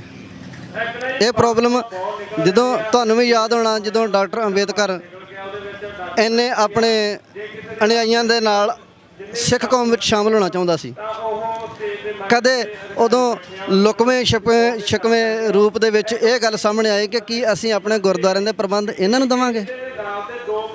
ਪਰ ਉਸ ਵਕਤ ਇੱਕ ਗੱਲ ਭੁੱਲ ਗਏ ਸਾਡੇ ਬਣਾਏ ਹੋਏ ਲੀਡਰ ਕਿ ਗੁਰੂ ਗੋਬਿੰਦ ਸਿੰਘ ਜੀ ਨੇ ਰੰਗਰੇਟਾ ਕਿਹਾ ਸੀ, ਕਿਸੇ ਜੱਟ ਨੂੰ ਜਾਂ ਕਿਸੇ ਹੋਰ ਕਿਸੇ ਨੂੰ ਨਹੀਂ ਸੀ ਕਿਹਾ ਕਿ ਉਹ ਮੇਰਾ ਬੇਟਾ ਹੈ। ਬਿਲਕੁਲ। ਅਸੀਂ ਜੇ ਉਹਨਾਂ ਨਾਲੋਂ ਟੁੱਟ ਕੇ ਪਿੱਛੇ ਹੋਏ ਆ ਨਾ, ਤੇ ਮਾਰ ਵੀ ਸਾਨੂੰ ਤਾਂ ਪੈਂਦੀ ਹੈ। ਬਿਲਕੁਲ, ਕਿਉਂਕਿ ਦੇਖੋ ਜਿਹੜਾ ਜਾਤ ਪਾਤ ਦਾ ਕੋਡ ਕੱਢ ਕੇ ਪੰਜ ਪਿਆਰੇ ਸਾਦੇ ਸੀ, ਕਲਗੀਧਰ ਨੇ ਨਵਾਜ਼ੇ ਸੀ, ਖੰਡੇ ਬਾਟੇ ਦੀ ਪਹਲ ਤਿਆਰ ਕਰਕੇ ਅੱਜ ਅਸੀਂ ਮੁੜ ਉਸੇ ਚੱਕਰ 'ਚ ਪੈ ਗਏ ਹਾਂ, ਜਾਤਾਂ ਪਾਤਾਂ ਦੇ ਕੋਡ ਦੇ ਵਿੱਚ ਅੱਜ ਮੁੜ ਕੇ ਅਸੀਂ ਪੈ ਗਏ ਹਾਂ। ਪਰ ਸਾਨੂੰ ਇਹ ਨਹੀਂ ਭੁੱਲਣਾ ਚਾਹੀਦਾ, ਐਸਜੀਪੀਸੀ ਦੇ ਵੀ ਚਾਹੇ ਅਧਿਕਾਰੀ ਨੇ ਜਾਂ ਬਾਦਲ ਲਾਣਾ ਹੈ, ਉਹਨਾਂ ਨੂੰ ਯਾਦ ਰੱਖਣਾ ਚਾਹੀਦਾ ਹੈ ਕਿ ਅਗਰ ਨਰੈਣੂ ਮਹੰਤ ਵਰਗੇ ਨਹੀਂ ਛੱਡੇ ਤਾਂ ਨਰੈਣੂ ਮਹੰਤ ਦੀਆਂ ਅਗਰ ਔਲਾਦਾਂ ਜੋ ਉੱਥੇ ਕਾਬਜ਼ ਹੋਈਆਂ ਬੈਠੀਆਂ ਨੇ ਤਾਂ ਉਹ ਵੀ ਨਹੀਂ ਰਹਿਣਗੀਆਂ। ਤੇ ਕੇਂਦਰ ਸਰਕਾਰ ਨੂੰ ਵੀ ਸੋਚ ਲੈਣਾ ਚਾਹੀਦਾ ਹੈ ਕਿ ਜਿਸ ਦੇਸ਼ ਦੀ ਆਜ਼ਾਦੀ ਵਾਸਤੇ ਸਭ ਤੋਂ ਵੱਧ ਸ਼ਹਾਦਤਾਂ ਦੇ ਸਕਦੀ ਹੈ ਇਹ ਕੌਮ, ਤੇ ਜੇਕਰ ਤੁਸੀਂ ਧੱਕਾ ਕੀਤਾ ਤੇ ਇਹ ਕੌਮ ਆਪਣੀ ਆਵਾਮ ਵਾਸਤੇ, ਸਰਬੱਤ ਦੇ ਭਲੇ ਵਾਸਤੇ ਤੁਹਾਡੀ ਇੱਟ ਨਾਲ ਇੱਟ ਵੀ ਖੜਕਾ ਸਕਦੀ ਹੈ, ਜਿਸ ਦੀ ਐਗਜ਼ਾਮਪਲ ਤੁਹਾਡੇ ਸਾਹਮਣੇ ਹੈ ਕਿ ਇੱਕ ਵਾਰ ਮੁੜ ਦਿੱਲੀ ਸਿੱਖ ਕੌਮ ਨੇ ਘੇਰੀ ਹੈ ਤੇ ਹੁਣ ਆਪ ਮੁਹਾਰੇ ਸਾਰਾ ਭਾਰਤ ਦਿੱਲੀ ਵੱਲ ਚਾਲੇ ਕਰ ਗਿਆ ਹੈ। ਇਸ ਕਲਾ ਨੂੰ ਤੁਸੀਂ ਕਿੱਦਾਂ ਦੇਖਦੇ ਹੋ? ਕਿਉਂਕਿ ਇਹ ਤਾਂ ਐਵੇਂ ਲੱਗਦਾ ਹੈ ਕਿ ਜਿੱਦਾਂ ਪਰਮਾਤਮਾ ਨੇ, ਵਾਹਿਗੁਰੂ ਨੇ ਆਪ ਹੀ ਕੋਈ ਕਲਾ ਵਰਤਾਈ ਹੈ। ਆਪ ਮੁਹਾਰੇ ਨੌਜਵਾਨ, ਉਹ ਜਿਹਨਾਂ ਨੂੰ ਪੰਜਾਬ ਦੀ ਨੌਜਵਾਨੀ ਨੂੰ ਬਦਨਾਮ ਕੀਤਾ ਸੀ ਨਸ਼ੇੜੀ ਕਹਿ ਕੇ, ਅੱਜ ਉਹੀ ਨੌਜਵਾਨੀ ਦਿੱਲੀ ਦੇ ਗਲੇ ਦੀ ਹੱਡੀ ਬਣ ਗਈ ਹੈ। ਉਹ ਤਾਂ ਤੁਸੀਂ ਦੇਖੋ, ਪੋਲੀਟਿਕਸ ਸਾਨੂੰ ਬਦਨਾਮ ਕਰਦੀ ਹੈ, ਕੁਝ ਖਰੀਦੇ ਹੋਏ ਨਿਊਜ਼ ਚੈਨਲ ਸਾਨੂੰ ਬਦਨਾਮ ਕਰਦੇ ਆ। ਅੱਜ ਇੱਥੇ ਦੇਖੋ, ਜਿਹੜਾ ਨੌਜਵਾਨ ਨਸ਼ੇ ਤੇ ਲੱਗਿਆ ਹੁੰਦਾ ਨਾ, ਉਹਦਾ ਇੱਕ ਦਿਨ ਕੱਢਣਾ ਮੁਸ਼ਕਲ ਹੋ ਜਾਂਦਾ। ਅੱਜ ਕਿੰਨੇ ਦਿਨ ਹੋ ਗਏ ਆ ਇੱਥੇ, ਕਿੰਨੇ ਕੁ ਸਾਡੇ ਭਰਾ ਸੜਕਾਂ ਤੇ ਡਿੱਗੇ ਪਏ ਨੇ ਨਸ਼ੇ ਦੇ ਲੋਟ ਹੋ ਕੇ, ਕਿੰਨੇ ਕੁ ਨਸ਼ੇ ਤੋਂ ਬਗੈਰ ਇੱਥੇ ਅਸੀਂ ਹਸਪਤਾਲਾਂ ਵਿੱਚ ਐਡਮਿਟ ਕਰਾਏ ਨੇ। ਇਹ ਸਾਨੂੰ ਝੂਠਾ ਬਦਨਾਮ ਕੀਤਾ ਜਾਂਦਾ, ਹਰ ਵਾਰ ਝੂਠਾ ਬਦਨਾਮ ਕੀਤਾ ਜਾਂਦਾ। ਜਿੰਨੀ ਦੇਰ ਤੱਕ ਇਹ ਝੂਠ ਦਾ ਪਲੰਦਾ ਆਪਣੇ ਅੰਦਰੋਂ ਕੱਢਦੇ ਨਹੀਂ, ਉਨੀ ਦੇਰ ਤੱਕ ਇਹਨਾਂ ਨੂੰ ਸ਼ਾਂਤੀ ਨਹੀਂ ਮਿਲ ਸਕਦੀ। ਪਰ ਇੱਕ ਗੱਲ ਇਹ ਭੁੱਲ ਜਾਣ ਕਿ ਅਸੀਂ ਪੰਜਾਬ ਵੱਖਰਾ ਚਾਹੁੰਦੇ ਹਾਂ। ਸਾਡੇ ਗੁਰੂ ਸਾਹਿਬਾਨਾਂ ਨੇ ਭਾਰਤ ਵਾਸਤੇ ਕੁਰਬਾਨੀ ਕੀਤੀ, ਸਾਡੇ ਵੱਡਿਆਂ ਨੇ ਜੇ ਉਹ ਫੈਸਲਾ ਲਿਆ ਤਾਂ ਭਾਰਤ ਵਾਸਤੇ ਲਿਆ ਸੀ। ਇਹ ਭਾਰਤ ਸਾਡਾ ਦੇਸ਼ ਆ, ਕਿਸੇ ਹੋਰ ਦਾ ਦੇਸ਼ ਨਹੀਂ। ਬਿਲਕੁਲ ਜੀ ਬਿਲਕੁਲ। ਅਸੀਂ ਅਗਰ ਲੜਦੇ ਵੀ ਹਾਂ ਤਾਂ ਸਿਰਫ ਪੰਜਾਬ ਵਾਸਤੇ ਨਹੀਂ ਲੜਦੇ, ਅਸੀਂ ਪੰਜਾਬੀ ਬੋਲਦੇ ਇਲਾਕਿਆਂ ਵਾਸਤੇ, ਕਿਉਂਕਿ 1966 ਦੇ ਵਿੱਚ ਜੋ ਪੰਜਾਬ ਦੇ ਨਾਲ ਵਿਤਕਰਾ ਕੀਤਾ ਗਿਆ, ਸੋਚੀਆਂ ਸਮਝੀਆਂ ਸਾਜ਼ਿਸ਼ਾਂ ਦੇ ਤਹਿਤ ਇਹਨਾਂ ਨੇ ਚਾਲਾਂ ਚੱਲੀਆਂ। ਪਰ ਸਿਆਣੇ ਅਕਸਰ ਕਹਿੰਦੇ ਨੇ ਕਿ ਭੀੜ ਉਹਨਾਂ ਕੌਮਾਂ ਤੇ ਹੀ ਪੈਂਦੀ ਹੈ ਜਿਹੜੀਆਂ ਜਾਗਦੀਆਂ ਹੁੰਦੀਆਂ ਨੇ, ਤੇ ਕਿਤੇ ਨਾ ਕਿਤੇ ਜਿਹੜੀਆਂ ਕੁਝ ਕੁ ਕੱਟੜਵਾਦੀ ਆਪਣੀ ਹਿੰਦੂ ਸੋਚ ਰੱਖਦੇ ਨੇ, ਉਹਨਾਂ ਨੂੰ ਡਰ ਅਗਰ ਹੈ ਤਾਂ ਸਿੱਖ ਕੌਮ ਤੋਂ, ਕਿਉਂਕਿ ਉਹਨਾਂ ਨੂੰ ਮਹਾਰਾਜਾ ਰਣਜੀਤ ਸਿੰਘ ਦਾ ਰਾਜ ਬਹੁਤ ਚੰਗੀ ਤਰ੍ਹਾਂ ਯਾਦ ਹੈ। ਬੇਸ਼ੱਕ ਮੁਸਲਮਾਨ ਕੌਮ ਉਦੋਂ ਬਹੁ ਗਿਣਤੀ ਸੀ, ਪਰ ਕਦੇ ਵੀ ਧਰਮਾਂ ਦੇ ਨਾਮ ਤੇ ਉਦੋਂ ਵੀ ਗੰਦੀ ਰਾਜਨੀਤੀ ਨਹੀਂ ਸੀ ਹੋਈ, ਉਦੋਂ ਕਦੇ ਵੀ ਫਿਰਕੂਵਾਦ ਦੀ ਰਾਜਨੀਤੀ ਨਹੀਂ ਸੀ ਹੋਈ, ਲਾਸ਼ਾਂ ਦੀ ਸਿਆਸਤ ਨਹੀਂ ਸੀ ਹੋਈ। ਹਰ ਕੋਈ, ਹਰ ਧਰਮ, ਹਰ ਵਰਗ ਉਸ ਰਾਜ ਨੂੰ ਅੱਜ ਵੀ ਯਾਦ ਕਰਦਾ ਹੈ। ਵਿਦੇਸ਼ਾਂ ਦੇ ਵਿੱਚ ਵੀ ਉਸ ਰਾਜ ਦੀਆਂ ਮਿਸਾਲਾਂ ਦਿੱਤੀਆਂ ਜਾਂਦੀਆਂ ਨੇ, ਪਰ ਸਾਡੇ ਆਗੂਆਂ ਨੇ ਹੀ ਸਾਡਾ ਇਤਿਹਾਸ ਸਾਡੇ ਬੱਚਿਆਂ ਨੂੰ ਪੜ੍ਹਨ ਤੋਂ ਮੁਨਕਰ ਕਰ ਦਿੱਤਾ। ਸਾਡਾ ਇਤਿਹਾਸ ਸਾਡੇ ਬੱਚਿਆਂ ਤੱਕ ਪਹੁੰਚਾਣ ਹੀ ਨਹੀਂ ਦਿੱਤਾ ਗਿਆ, ਤੇ ਜਿਹੜਾ ਇਤਿਹਾਸ ਸਾਡੇ ਬੱਚਿਆਂ ਤੱਕ ਪਹੁੰਚ ਰਿਹਾ ਹੈ, ਉਸ ਇਤਿਹਾਸ ਦੇ ਵਿੱਚ ਸਾਡੇ ਗੁਰੂਆਂ ਨੂੰ ਚੋਰ, ਉਚੱਕਾ ਜਾਂ ਲੁਟੇਰਾ ਲਿਖਿਆ ਗਿਆ, ਜਿਸ ਦੇ ਉੱਤੇ ਅਸੀਂ ਜ਼ੁਬਾਨ ਬੰਦ ਕਰਕੇ ਬੈਠੇ, ਕਿਉਂਕਿ ਸਾਨੂੰ ਆਪ ਹੀ ਨਹੀਂ ਪਤਾ ਸਾਡਾ ਅਸਲ ਇਤਿਹਾਸ ਹੈ ਕਿ ਅਸੀਂ ਕਿਸ ਕੌਮ ਦੇ ਵਾਰਸ ਹਾਂ, ਅਸੀਂ ਕਿਸ ਗੁਰੂਆਂ ਪੀਰਾਂ ਦੀ ਧਰਤੀ ਤੇ ਰਹਿੰਦੇ ਹਾਂ, ਜਾਂ ਸਾਡੀ ਜ਼ਮੀਨ ਦੀ, ਸਾਡੀ ਮਿੱਟੀ ਦੀ ਕੀਮਤ ਕੀ ਹੈ, ਇਸ ਦੀ ਸੌਂਦੀ ਖੁਸ਼ਬੂ ਦੀ ਕੀਮਤ ਕੀ ਹੈ। ਅੱਜ ਹਰ ਕੋਈ ਇਹੀ ਚਾਹੁੰਦਾ ਆ ਕਿ ਕਿੱਲਾ ਆ, 2 ਕਿੱਲੇ ਆ, ਵੇਚਣਾ ਵੀ ਪੈ ਜਾਏ, ਆਪਣਾ ਪੁੱਤ ਬਾਹਰ ਕੱਢ ਦਈਏ, ਧੀ ਬਾਹਰ ਕੱਢ ਦਈਏ। ਪਰ ਜਿਹਨਾਂ ਦੀਆਂ ਜ਼ਮੀਰਾਂ ਜਾਗਦੀਆਂ ਨੇ, ਜਿਹਨਾਂ ਨੂੰ ਆਪਣੀ ਧਰਤੀ ਨਾਲ ਪਿਆਰ ਹੈ, ਉਹ ਇਸੇ ਮਿੱਟੀ 'ਤੇ ਜੰਮਿਆ ਤੇ ਇਸੇ ਮਿੱਟੀ ਨਾਲ ਮਿੱਟੀ ਹੋਣਾ ਚਾਹੁੰਦਾ ਹੈ, ਮੁੱਕ ਕੇ ਵੀ ਇੱਥੇ ਹੀ ਸੋਣਾ ਚਾਹੁੰਦਾ ਹੈ। ਅੰਤ ਦੇ ਵਿੱਚ ਕੀ ਸੁਨੇਹਾ ਦੇਣਾ ਚਾਹੋਗੇ ਕਿਸਾਨ ਜਥੇਬੰਦੀਆਂ ਨੂੰ, ਦੇਸ਼ ਵਿਦੇਸ਼ ਦੀ ਸੰਗਤ ਨੂੰ ਕੀ ਕਹਿਣਾ ਚਾਹੋਗੇ? ਕਿਉਂਕਿ ਹੁਣ ਅਸੀਂ ਜਿੱਤ ਤਾਂ ਗਏ ਹਾਂ, ਇਹ ਬਹੁਤ ਵੱਡੀ ਕਾਮਯਾਬੀ ਹੈ ਕਿ ਇੱਕ ਹਲੂਣਾ ਐਸਾ ਮਿਲਿਆ ਕਿ ਹਰ ਧਰਮ, ਹਰ ਵਰਗ ਇਕਜੁੱਟ, ਇਕਮੁੱਠ ਹੋ ਗਿਆ। ਸਿੱਖ ਕੌਮ ਤਾਂ ਹੋਈ ਤੇ ਜਿਹੜੇ ਨਕਾਬਪੋਸ਼ ਸੀਗੇ, ਚਾਹੇ ਉਹ ਬਾਦਲ ਲਾਣਾ ਹੋਵੇ, ਕੈਪਟਨ ਅਮਰਿੰਦਰ ਹੋਵੇ ਜਾਂ ਝਾੜੂ ਵਾਲੇ ਹੋਣ, ਇਹਨਾਂ ਸਿਆਸੀ ਧਿਰਾਂ ਦਾ ਵੀ ਹੁਣ ਅੱਗੇ 22 ਦੇ ਵਿੱਚ ਪਤਾ ਲੱਗ ਜਾਣਾ, ਕਿਉਂਕਿ ਇਹਨਾਂ ਦਾ ਵੀ ਕੋਈ ਜ਼ੋਰ ਨਹੀਂ ਚੱਲਣਾ। ਸਾਨੂੰ ਮੇਰਾ ਖਿਆਲ ਵੀ ਇਹਨਾਂ ਸਿਆਸੀ ਪਾਰਟੀਆਂ ਦਾ ਨਾਂ ਲੈਣ ਦੀ ਲੋੜ ਹੀ ਨਹੀਂ, ਅਸੀਂ ਬਿਨਾਂ ਮਤਲਬ ਤੋਂ ਇਹਨਾਂ ਦੀ ਐਡ ਕਰਦੇ ਹਾਂ। ਮੈਂ ਤੇ ਪਰਸੋਂ ਵੀ ਇੱਕ ਬਾਈਟ ਹੋਈ ਸੀ ਤੇ ਮੈਂ ਉਹਦੇ ਵਿੱਚ ਇਹ ਗੱਲ ਕਹੀ ਸੀ ਕਿ ਆਮ ਤੌਰ ਤੇ ਅਸੀਂ ਕਹਿ ਰਹੇ ਹਾਂ ਕਿ ਮੋਦੀ ਸਰਕਾਰ, ਮੈਂ ਮੋਦੀ ਸਰਕਾਰ ਨਹੀਂ ਕਹਿੰਦਾ, ਇੰਡੀਅਨ ਗਵਰਨਮੈਂਟ ਕਹਿੰਦਾ, ਮੈਂ ਭਾਰਤ ਸਰਕਾਰ ਕਹਿੰਦਾ, ਉਹਦੇ ਇਕੱਲੇ ਦੀ ਨਹੀਂ ਆ। ਅਸੀਂ ਇੱਕ ਵਿਅਕਤੀ ਨੂੰ ਉੱਪਰ ਨਾ ਚੁੱਕ ਕੇ ਲਿਆਈਏ। ਬਾਕੀ ਅਸੀਂ ਜਾਗਰੂਕ ਹੋ ਗਏ ਹਾਂ, ਸ਼ਾਬਾਸ਼ ਇਹਨਾਂ ਕਿਸਾਨਾਂ ਦੇ ਆ ਜਿਨ੍ਹਾਂ ਨੇ ਅੱਗੇ ਹੋ ਕੇ ਮੋਰਚਾ ਲਾਇਆ। ਅਸੀਂ ਜਾਗਰੂਕ ਇੰਨੇ ਕੁ ਹੋ ਗਏ ਹਾਂ ਕਿ ਹੁਣ ਤੁਸੀਂ ਇਹ ਮਨ ਚੋਂ ਕੱਢ ਦਿਓ ਕਿ ਅਸੀਂ ਸ਼੍ਰੋਮਣੀ ਕਮੇਟੀ ਦੀਆਂ ਇਲੈਕਸ਼ਨਾਂ ਵੇਲੇ ਵੀ ਅੱਖਾਂ ਬੰਦ ਕਰਕੇ ਚਲੇ ਜਾਵਾਂਗੇ। ਸਾਨੂੰ ਪਤਾ ਲੱਗ ਗਿਆ ਸਾਡੇ ਉੱਤੇ ਵਾਰ ਕਿੱਥੋਂ ਕਿੱਥੋਂ ਹੋ ਰਿਹਾ, ਸਾਡੇ ਉੱਤੇ ਸਹੀ ਮਾਇਨਿਆਂ 'ਚ ਵਾਰ ਸਾਡੇ ਘਰ 'ਚੋਂ ਹੋ ਰਿਹਾ। ਜਿੱਦਾਂ ਕਹਿੰਦੇ ਹੁੰਦੇ ਨਾ ਵੀ ਤੂੰ ਮੇਰੀ ਗੱਲ ਨਾ ਕਰ, ਪਹਿਲਾਂ ਆਪਣੀ ਪੀੜ੍ਹੀ ਥੱਲੇ ਸੋਟਾ ਫੇਰ। ਅਸੀਂ ਹੁਣ ਆਪਣੀ ਪੀੜ੍ਹੀ ਥੱਲੇ ਸੋਟਾ ਫੇਰਨ ਨੂੰ ਤਿਆਰ ਹੋ ਚੁੱਕੇ ਹਾਂ। ਫੇਰ ਕੇ ਜਿਹੜਾ ਗੰਦਮੰਦ, ਜਿਹੜੇ ਕੁੱਤੇ ਬਿੱਲੇ ਥੱਲੇ ਬੈਠੇ ਨੇ, ਉਹਨਾਂ ਨੂੰ ਬਾਹਰ ਕੱਢ ਕੇ ਸਾਹ ਲਵਾਂਗੇ, ਤੇ ਜਿਹੜੇ ਮੋਰਚੇ ਵਿੱਚ ਅਸੀਂ ਬੈਠੇ ਹਾਂ ਇੱਥੇ ਵੀ ਜਿੱਤ ਪ੍ਰਾਪਤ ਕਰਾਂਗੇ, ਤੇ ਆਪਣੇ ਘਰ ਦਾ ਵੀ ਸੁਧਾਰ ਕਰਕੇ ਦੁਨੀਆ ਵਿੱਚ ਇੱਕ ਫਿਰ ਦੁਬਾਰਾ ਮਿਸਾਲ ਕਾਇਮ ਕਰਾਂਗੇ ਕਿ ਸਿੱਖਾਂ ਦੀ ਇਮੇਜ ਦੁਨੀਆ ਵਿੱਚ ਕਿੱਦਾਂ ਦੀ ਹੈ। ਬਿਲਕੁਲ, ਕਿਉਂਕਿ ਮੱਸਾ ਰੰਗੜ ਵਰਗੇ ਮਸੰਦ ਜਿਹੜੇ ਸੀਗੇ, ਉਹਨਾਂ ਦਾ ਸਾਨੂੰ ਪਤਾ ਸੀ ਕਿ ਦਰਬਾਰ ਸਾਹਿਬ ਬੈਠਿਆ ਹੈ ਤੇ ਕਿਹੜੇ ਕੁਕਰਮ ਉਹ ਕਰ ਰਿਹਾ ਹੈ, ਤਾਂ ਹੀ ਉਹਦਾ ਸਿਰ ਲਾਇਆ ਗਿਆ ਸੀਗਾ, ਨੇਜੇ ਤੇ ਟੰਗ ਕੇ ਘੁਮਾਇਆ ਗਿਆ ਸੀ, ਦੁਨੀਆ ਨੂੰ ਵਿਖਾਇਆ ਗਿਆ ਸੀਗਾ। ਪਰ ਹੁਣ ਮੱਸਾ ਰੰਗੜ ਦੀਆਂ ਔਲਾਦਾਂ ਜਿਹੜੀਆਂ ਨੇ ਸਾਡੇ ਆਪਣੇ ਭੇਖ ਦੇ ਵਿੱਚ ਨੇ, ਘੁਸਪੈਠ ਕਰ ਚੁੱਕੀਆਂ ਨੇ, ਕੌਮ ਨੂੰ ਢਾਹ ਲਾ ਰਹੀਆਂ ਨੇ ਲਗਾਤਾਰ। ਤੇ ਉਹੀ ਕਿਤੇ ਨਾ ਕਿਤੇ ਗਿਆਨੀ ਜੀ ਨੇ ਵੀ ਗੱਲ ਕਹੀ ਕਿ ਆਪਣੇ ਭੇਖ ਦੇ ਵਿੱਚੋਂ ਲੱਭ ਕੇ ਖਤਮ ਕਰਨੇ ਬਹੁਤ ਔਖੇ ਨੇ। ਪਰ ਹੁਣ ਇਸ ਮੋਰਚੇ ਤੋਂ ਬਾਅਦ ਅੱਖਾਂ ਬਹੁਤ ਸੰਗਤ ਦੀਆਂ ਖੁੱਲ੍ਹ ਗਈਆਂ ਹੋਣਗੀਆਂ। ਅਸੀਂ ਹਮੇਸ਼ਾ, ਚਾਹੇ ਕੋਈ ਪ੍ਰਧਾਨ ਗਲਤ ਹੈ, ਜਥੇਦਾਰ ਗਲਤ ਹੈ, ਚਾਹੇ ਐਸਜੀਪੀਸੀ ਹੋਵੇ, ਚਾਹੇ ਕਾਂਗਰਸ ਸਰਕਾਰ ਹੋਵੇ, ਅਕਾਲੀ ਹੋਵੇ, ਭਾਜਪਾ ਹੋਵੇ, ਆ ਝਾੜੂ ਹੋਵੇ, ਜਿਹੜਾ ਜਿੱਥੇ ਗਲਤ ਅਸੀਂ ਹਿੱਕ ਠੋਕ ਕੇ ਉਹਨਾਂ ਨੂੰ ਗਲਤ ਕਹਿੰਦੇ ਆ ਤੇ ਪੀਲੀ ਪੱਤਰਕਾਰੀ ਜਿਹੜੀ ਕਰਦੇ ਨੇ, ਮੈਂ ਉਹਨਾਂ ਨੂੰ ਇੱਕ ਵਾਰ ਫਿਰ ਤੋਂ ਇਹ ਗੱਲ ਜ਼ਰੂਰ ਕਹਿਣਾ ਚਾਹਾਂਗਾ, ਜਿੰਨੇ ਮਰਜ਼ੀ ਵੱਡੇ ਨੈਸ਼ਨਲ ਚੈਨਲਸ ਦੇ ਉੱਤੇ ਕੁਰਸੀਆਂ ਤੇ ਬੈਠ ਕੇ ਤੁਸੀਂ ਡਿਬੇਟਸ ਕਰ ਲਓ, ਪਰ ਅਗਰ ਤੁਸੀਂ ਅੱਜ ਆਪਣਾ ਜ਼ਮੀਰ ਮਾਰ ਕੇ ਪੱਤਰਕਾਰੀ ਕਰਦੇ ਹੋ ਤਾਂ ਤੁਸੀਂ ਇਹ ਸੋਚ ਲਓ ਕਿ ਲੋਕਤੰਤਰ ਦਾ ਚੌਥਾ ਥੰਮ ਸਾਨੂੰ ਕਿਹਾ ਜਾਂਦਾ ਹੈ। ਅਸੀਂ ਆਪ ਲੋਕਤੰਤਰ ਦਾ ਘਾਣ ਕਰ ਰਹੇ ਹਾਂ, ਜਿਸ ਦਾ ਅੰਜਾਮ ਤੁਹਾਨੂੰ ਅੱਜ ਨਹੀਂ ਤਾਂ ਕੱਲ ਭੋਗਣਾ ਪੈਣਾ ਹੈ। 4 ਟੁਕੜਿਆਂ ਪਿੱਛੇ ਅੱਜ ਤੁਸੀਂ ਆਪਣੇ ਜ਼ਮੀਰ ਮਾਰ ਦਿੱਤੇ। ਇਹ ਮਰੇ ਹੋਏ ਜ਼ਮੀਰ ਤੁਹਾਨੂੰ ਕਿੱਥੇ ਕਿਸ ਕੀਮਤ ਤੇ ਭੁਗਤਣੇ ਪੈਣੇ ਨੇ। ਤੁਹਾਡੀਆਂ ਔਲਾਦਾਂ ਨੇ ਜਦੋਂ ਤੁਹਾਡੇ ਤੋਂ ਸਵਾਲ ਕਰਨਾ ਹੈ, ਉਦੋਂ ਤੁਹਾਡੇ ਕੋਲ ਜਵਾਬ ਹੋਣੇ ਨੇ, ਨਹੀਂ ਹੋਣੇ ਉਹ ਆਉਣ ਵਾਲਾ ਵਕਤ ਦੱਸੇਗਾ। ਇੰਨਾ ਕਿ ਮੈਂ ਕਹਿੰਦਾ ਹੋਇਆ ਖਿਮਾ ਦਾ ਜਾਚਕ ਹੋਵਾਂਗਾ ਤੇ ਮੈਂ ਕਹਾਂਗਾ ਆਪਣੀਆਂ ਸਰਮੋਰ ਜਥੇਬੰਦੀਆਂ ਦੇ ਸਰਮੋਰ ਆਗੂਆਂ ਨੂੰ, ਬੇਸ਼ੱਕ ਗਿਆਨੀ ਹਰਪ੍ਰੀਤ ਸਿੰਘ ਨੇ, ਬੇਸ਼ੱਕ ਬੀਬੀ ਜੀ ਨੂੰ ਤਾਂ ਮੈਂ ਰਿਕੁਐਸਟ ਕਰਾਂ ਹੀ ਕਿ ਕਿਉਂਕਿ ਉਹਨਾਂ ਨੂੰ ਸਾਰੀ ਦੁਨੀਆ ਜਾਣਦੀ ਹੈ, ਪਰ ਫਿਰ ਵੀ ਅਗਰ ਕਿਤੇ ਕਿਸੇ ਪਾਸਿਓਂ ਜ਼ਮੀਰ ਜਾਗਦੇ ਨੇ ਤਾਂ ਇਹੀ ਕਹਾਂਗੇ, ਕੌਮ ਬਾਰੇ ਸੋਚੋ। ਅਹੁਦੇਦਾਰੀਆਂ ਆਉਂਦੀਆਂ ਰਹਿੰਦੀਆਂ ਨੇ, ਪ੍ਰਧਾਨਗੀਆਂ ਆਉਂਦੀਆਂ ਰਹਿੰਦੀਆਂ ਨੇ, ਪਰ ਤਖਤ ਉਹੀ ਰਹਿਣੇ ਨੇ, ਤਾਜ ਉਹੀ ਰਹਿਣੇ ਨੇ, ਤਖਤ ਨਹੀਂ ਬਦਲਣੇ, ਤਖਤ ਦੀ ਸ਼ਾਨ ਨੂੰ ਫਰਕ ਨਹੀਂ ਪੈਣਾ। ਅਕਾਲ ਤਖਤ ਮਹਾਨ ਹੈ, ਸਿੱਖ ਕੌਮ ਦੀ ਸ਼ਾਨ ਹੈ। ਉਹ ਕੱਲ੍ਹ ਵੀ ਕਹਿੰਦੇ ਸੀ, ਅੱਜ ਵੀ ਕਹਿੰਦੇ ਆ, ਕੱਲ੍ਹ ਵੀ ਕਹਾਂਗੇ। ਪਰ ਹਾਂ, ਹਿੱਕ ਠੋਕ ਕੇ ਉਸ ਇਨਸਾਨ ਨੂੰ ਜ਼ਰੂਰ ਜਥੇਦਾਰ ਕਹਾਂਗੇ ਜਿਹਨੇ ਤੜ ਰੱਖੀ ਅਕਾਲੀ ਫੂਲਾ ਸਿੰਘ ਵਾਂਗ ਫੈਸਲੇ ਲੈਣ ਦੀ। ਜੇ ਜ਼ਮੀਰਾਂ ਵੇਚ ਕੇ ਫੈਸਲੇ ਲੈਣੇ ਨੇ ਤਾਂ ਫਿਰ ਤੁਹਾਡੇ ਫੈਸਲੇ, ਤੁਹਾਡੇ ਜਾਰੀ ਕੀਤੇ ਹੋਏ ਜਿਹੜੇ ਹੁਕਮਨਾਮੇ ਹੋਣਗੇ ਉਹ ਵੀ ਸੰਗਤ ਇਗਨੋਰ ਕਰੇਗੀ, ਜੋ ਬੀਤੇ ਕਈ ਸਾਲਾਂ ਤੋਂ ਜਾਂ ਕਹਿ ਸਕਦੇ ਦਹਾਕਿਆਂ ਤੋਂ ਇਗਨੋਰ ਹੁੰਦੇ ਆਏ ਨੇ। ਇਸ ਲਈ ਬੇਨਤੀ ਹੈ ਕਿ ਸਰਮੋਰ ਜਥੇਬੰਦੀਆਂ ਦੇ ਸਰਮੋਰ ਆਗੂ ਵੀ ਆਪਣਾ ਫਰਜ਼ ਸਮਝਣ। ਕੌਮ ਜਿੱਥੇ ਹੁਣ ਅੱਜ ਇਕਜੁੱਟ ਹੋਈ ਹੈ, ਤੁਸੀਂ ਵੀ ਆਪਣਾ ਜ਼ਮੀਰ ਜਗਾਓ, ਕੌਮ ਨੂੰ ਹੁਣ ਇਸ ਤੋਂ ਅਗਾਂਹ ਲੈ ਕੇ ਜਾਓ। ਅੰਤ ਦੇ ਵਿੱਚ ਕੁਝ ਕਹਿਣਾ ਚਾਹੋਗੇ? ਇੱਥੇ ਮੈਂ ਇੱਕ ਗੱਲ ਵੀਰ ਜੀ ਐਡ ਕਰਨੀ ਚਾਹਾਂਗਾ। ਪਹਿਲਾਂ ਅਸੀਂ ਸਿਰ ਦੇਣ ਦੀ ਆਦਤ ਪਾਈ ਸੀ ਤੇ ਹੱਸ ਕੇ ਸਿਰ ਵੜਾ ਲੈਂਦੇ ਸੀ, ਪਰ ਮੈਂ ਐਜ਼ ਏ ਟੀਚਰ, ਮੈਂ ਟੀਚਰ ਵੀ ਹਾਂ, ਪ੍ਰਚਾਰਕ ਵੀ ਹਾਂ। ਐਜ਼ ਏ ਟੀਚਰ ਮੈਂ ਆਪਣੇ ਸਾਰੇ ਛੋਟੇ ਵੀਰਾਂ ਭੈਣਾਂ ਭਰਾਵਾਂ ਨੂੰ, ਵੱਡਿਆਂ ਨੂੰ ਇਹ ਗੱਲ ਕਹਿਣਾ ਕਿ ਅੱਜ ਸਿਰ ਦੇਣ ਤੋਂ ਪਹਿਲਾਂ ਸਿਰ ਵਰਤਣ ਦੀ ਲੋੜ ਹੈ, ਆਪਣਾ ਦਿਮਾਗ ਵਰਤਣ ਦੀ ਲੋੜ ਹੈ। ਅਗਰ ਅਸੀਂ ਦਿਮਾਗ ਨੂੰ ਵਰਤਾਂਗੇ ਤੇ ਅਸੀਂ ਜਿਹੜੀ ਲੱਗੀ ਹੋਈ ਬਿਮਾਰੀ ਇਹਨੂੰ ਕੱਢ ਲਵਾਂਗੇ।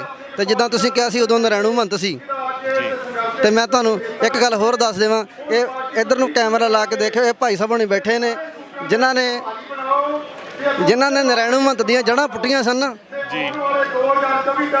ਸਤਿਕਾਰਯੋਗ ਸ਼ਹੀਦ ਭਾਈ ਲਛਮਣ ਸਿੰਘ ਜੀ ਧਾਰੋਵਾਲੀ ਜੀ, ਇਹ ਉਹਨਾਂ ਦੇ ਪਰਿਵਾਰਕ ਮੈਂਬਰ ਸਾਡੇ ਨਾਲ ਬੈਠੇ ਨੇ।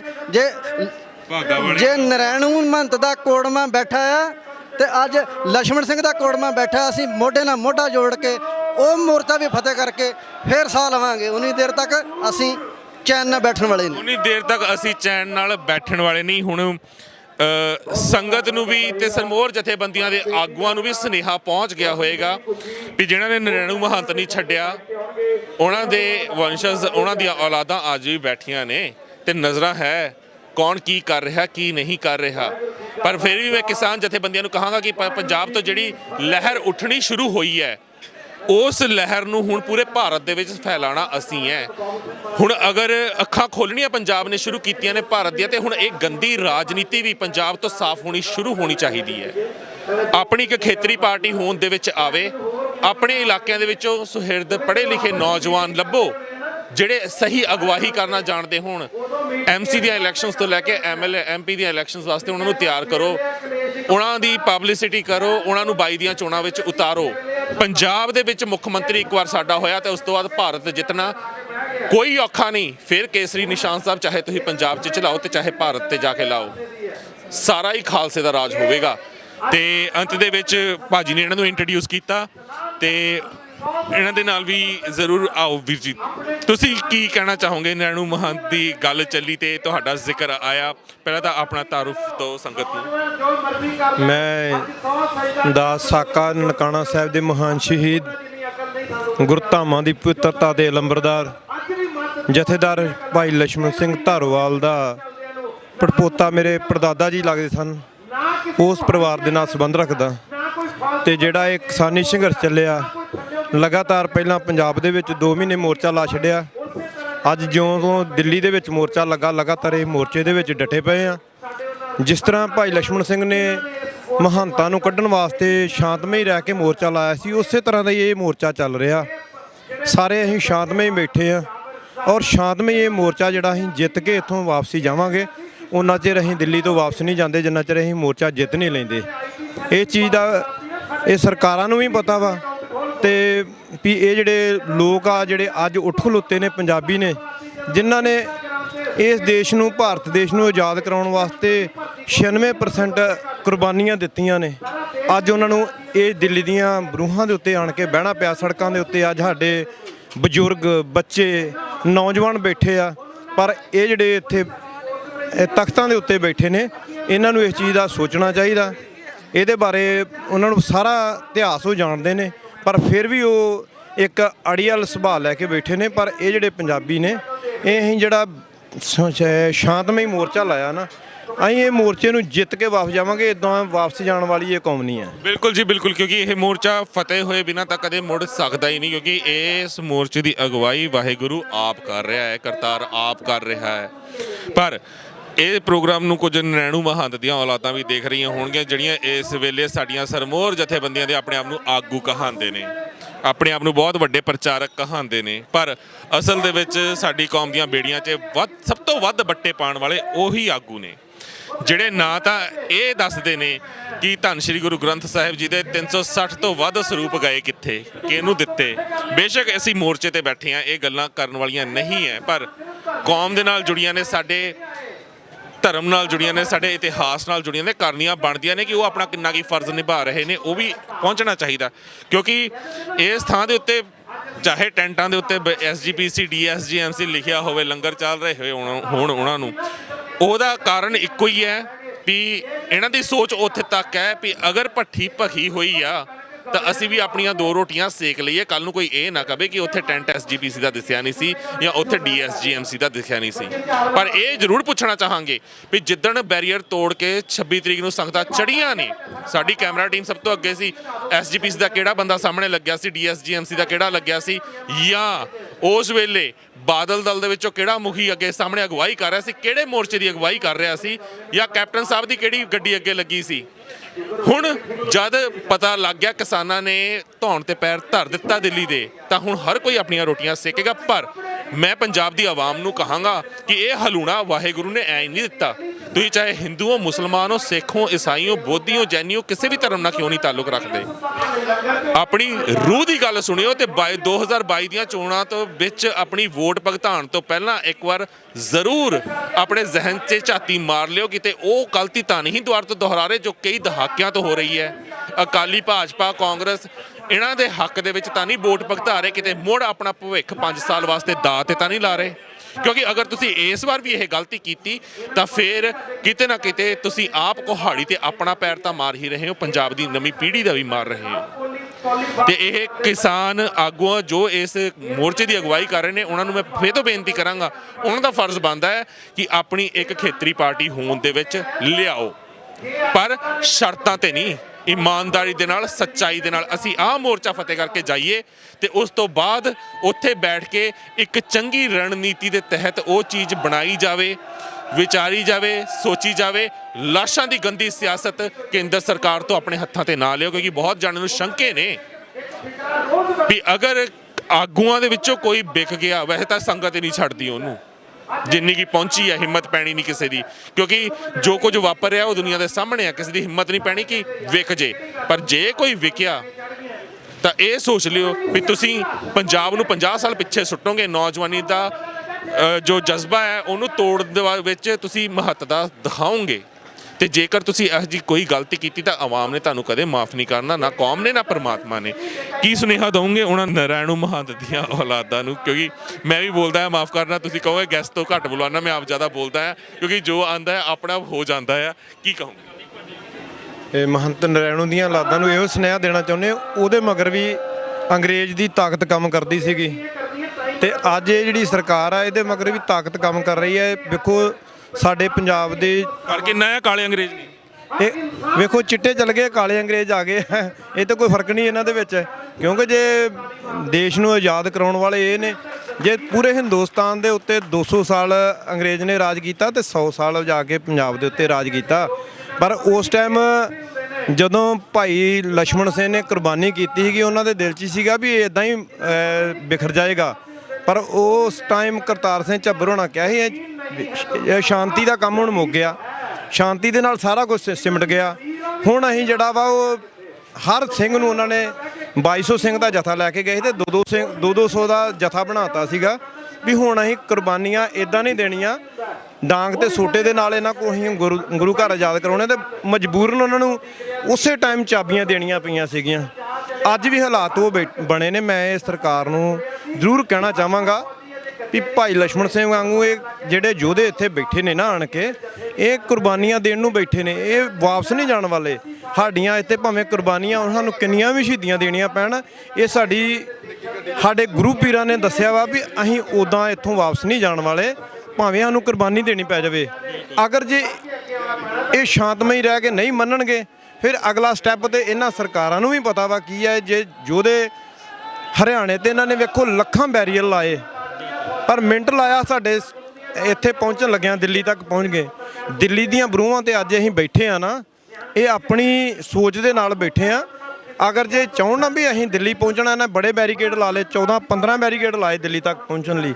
ਇਹ ਜਿਹੜੀ ਆਵਾਮ ਬੈਠੀ ਆ ਨਾ, ਇਹ ਹੁਣ ਇਸ ਵੇਲੇ ਕਿਸਾਨੀ ਤੋਂ ਉੱਠ ਕੇ ਜਥੇਬੰਦੀਆਂ ਤੋਂ ਉੱਠ ਕੇ ਜਨ ਅੰਦੋਲਨ ਬਣ ਗਿਆ। ਹਰ ਘਰ ਦਾ ਹਰ ਪਿੰਡ ਦਾ ਬੱਚਾ ਜਿਹੜਾ ਇੱਥੇ ਪਹੁੰਚ ਰਿਹਾ। ਅੱਜ ਹੁਣ ਬੀਤੀ ਰਾਤ ਲੱਖਾਂ ਦੀ ਤਾਦਾਦ ਦੇ ਵਿੱਚ, ਵੱਡੀ ਗਿਣਤੀ ਦੇ ਵਿੱਚ ਪੰਜਾਬ ਦੇ ਵਿੱਚੋਂ ਆਵਾਮ ਇੱਥੇ ਪਹੁੰਚ ਚੁੱਕੀ ਆ।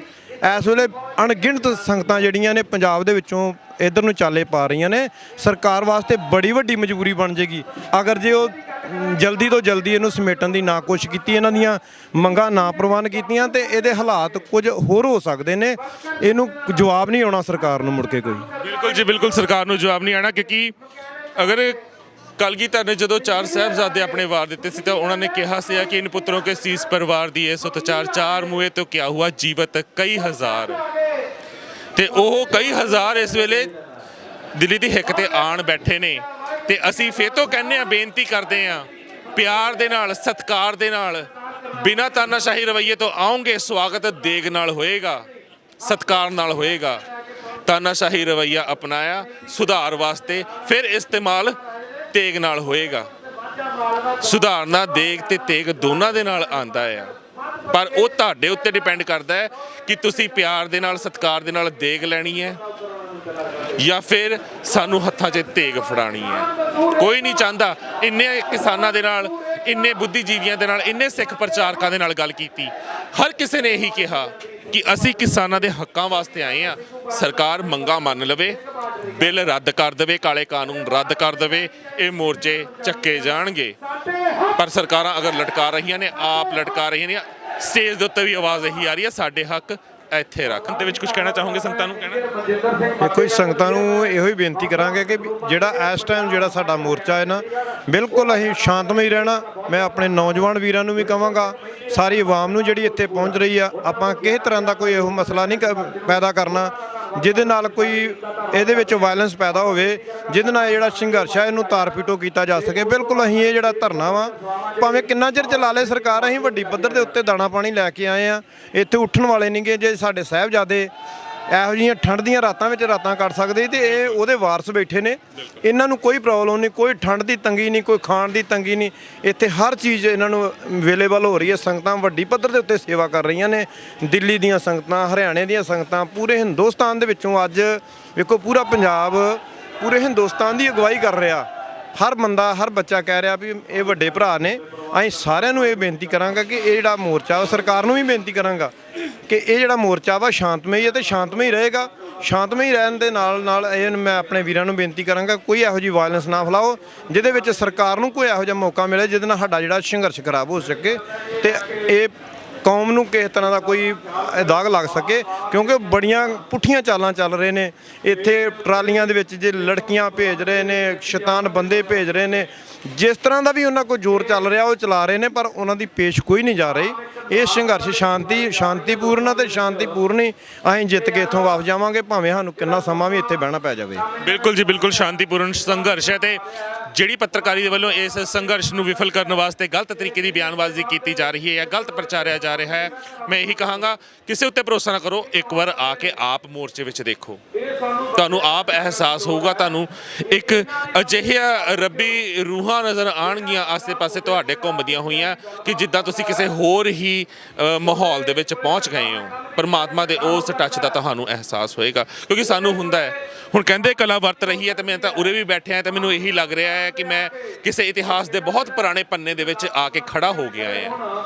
ਇਹ ਤਾਂ ਹੁਣ ਆਉਣ ਵਾਲੀਆਂ 1 ਜਾਂ 2 ਸਦੀਆਂ ਤੋਂ ਬਾਅਦ ਹੀ ਪਤਾ ਲੱਗੇਗਾ ਕਿ ਇਸ ਦਾ ਜ਼ਿਕਰ ਕੀ ਆਂਦਾ ਹੈ, ਜੋ ਕਲਾ ਇਸ ਵੇਲੇ ਇੱਥੇ ਵਰਤ ਰਹੀ ਹੈ, ਵਾਪਰ ਰਹੀ ਹੈ। ਪਰ ਮੈਂ ਅੰਤ ਦੇ ਵਿੱਚ ਇਹੀ ਬੇਨਤੀ ਕਰਾਂਗਾ ਸਾਰੇ ਦੇ ਸਾਰੀਆਂ ਕੌਮਾਂ ਨੂੰ ਕਿ ਕੁਝ ਲੋਕਾਂ ਦੇ ਪਿੱਛੇ ਲੱਗ ਕੇ ਆਪਣੇ ਜ਼ਮੀਰ ਨਾ ਗਵਾਓ, ਕੁਝ ਲੋਕਾਂ ਦੇ ਪਿੱਛੇ ਲੱਗ ਕੇ ਆਪਣੀਆਂ ਬੱਚਿਆਂ ਦੇ ਭਵਿੱਖ ਨਾ ਗਵਾਓ। ਜਿਉਂਦੇ ਰੱਖੋ ਆਪਣੇ ਜ਼ਮੀਰ, ਖੂਨ ਪਾਣੀ ਨਾ ਹੋਣ ਦਿਵੋ। ਇਸ ਮੋਰਚੇ ਦੇ ਵਿੱਚ ਅੱਗੇ ਕੀ ਹੁੰਦਾ ਹੈ ਉਹ ਵੀ ਅਪਡੇਟ ਤੁਹਾਡੇ ਤੱਕ ਪਹੁੰਚਾਵਾਂਗੇ। ਫਿਲਹਾਲ ਇੰਨੀਆਂ ਕੀ ਬੇਨਤੀਆਂ ਪ੍ਰਵਾਨ ਕਰਨਾ ਦਿਓ ਇਜਾਜ਼ਤ। ਪ੍ਰੋਗਰਾਮ ਚੰਗਾ ਲੱਗਿਆ ਹੋਵੇ ਲਾਈਕ ਤੇ ਸ਼ੇਅਰ ਜ਼ਰੂਰ ਕਰਨਾ। ਬਾਕੀ ਆਪਣੀਆਂ ਭਾਵਨਾਵਾਂ ਨੀਚੇ ਕਮੈਂਟਸ ਦੇ ਵਿੱਚ ਤੁਸੀਂ ਵਿਅਕਤ ਕਰ ਸਕਦੇ ਹੋ। ਵਾਹਿਗੁਰੂ ਜੀ ਕਾ ਖਾਲਸਾ, ਵਾਹਿਗੁਰੂ ਜੀ ਕੀ ਫਤਿਹ।